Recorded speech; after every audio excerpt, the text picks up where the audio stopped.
everyone. Welcome to episode 3 of It's All in the Movies. My name's Dustin Ingalls, and each week I'll be joined by a guest to bring you reviews of the newest releases in theaters.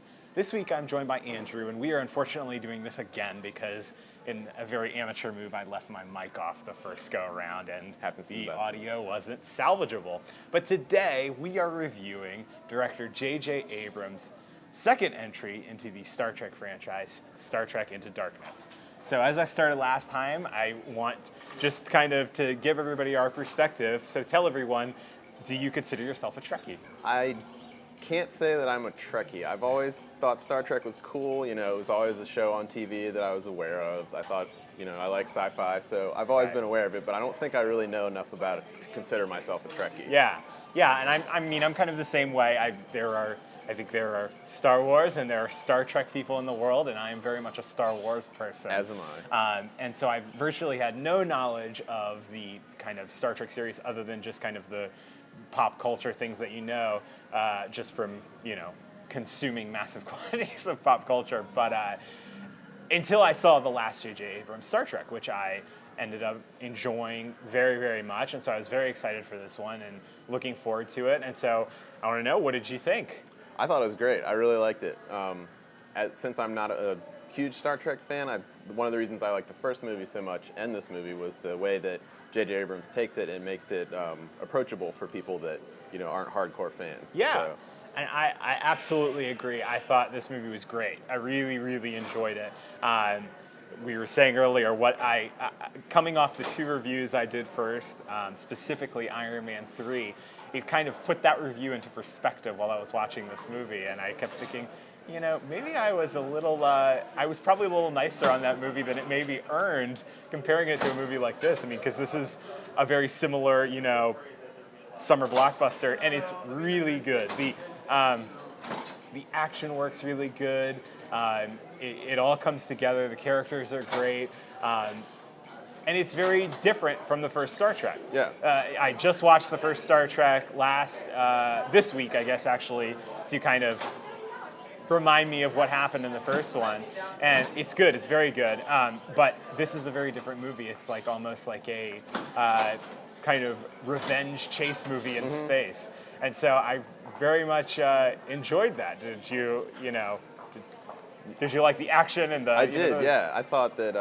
it went really well between the different action set pieces. You know, there's always something exciting going on, and it didn't feel like, you know, you're moving from point A to point B. It all went very seamlessly, and thought it was paced really well. It didn't seem like we were in the theater for as long as we were. Yeah, so. And that's what I said. I agree. I agreed with that as well. The only kind of maybe fault I would have with the movie is I did think there were some script kind of narrative shortcuts that.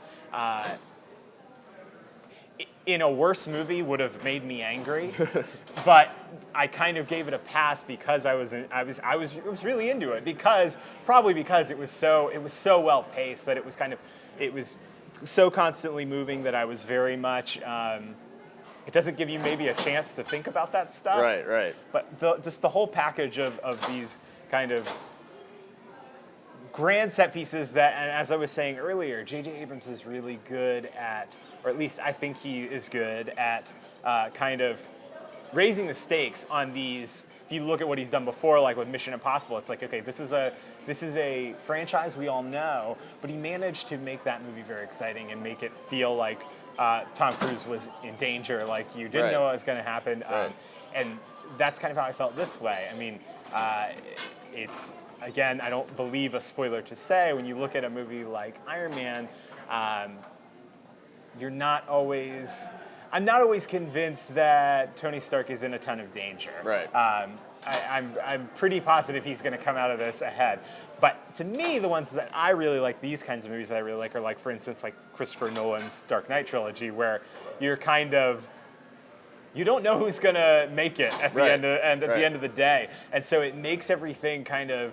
It raises the stakes and it makes the whole thing a little more nerve-wracking and a little more intense. And I think it happens here too. I think he did a good job. Yeah, I definitely agree. Yeah, so I think people probably get the gist of what we were saying. But would you as we wrap it up, would you recommend that people see Yeah, Star Trek I Into really would. Darkness? I really would. I like sci-fi, so it was never a question for me. But I think You were going that- to give it a pass. Yeah, Okay, I but- was. Yeah.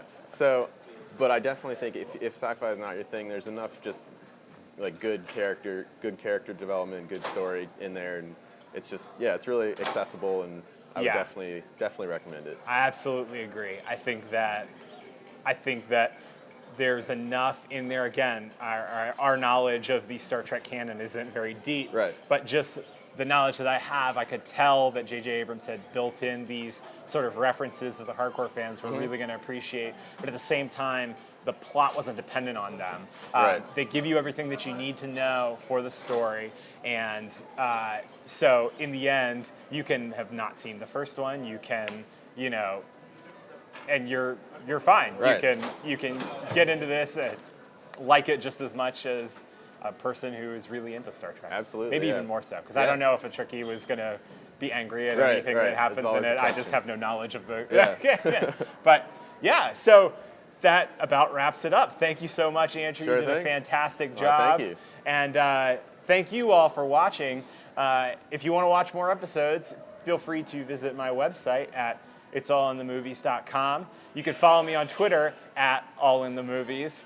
And feel free to send me an email at it'sallinthemovies@gmail.com. Everything I've received so far has been very nice, very kind, and I appreciate it very much. Join us next week when hopefully we'll be reviewing Fast and Furious 6 and The Hangover Part 3, if I can arrange it and get everything in order for it. So join us next time. Thanks so much. See you later. Bye.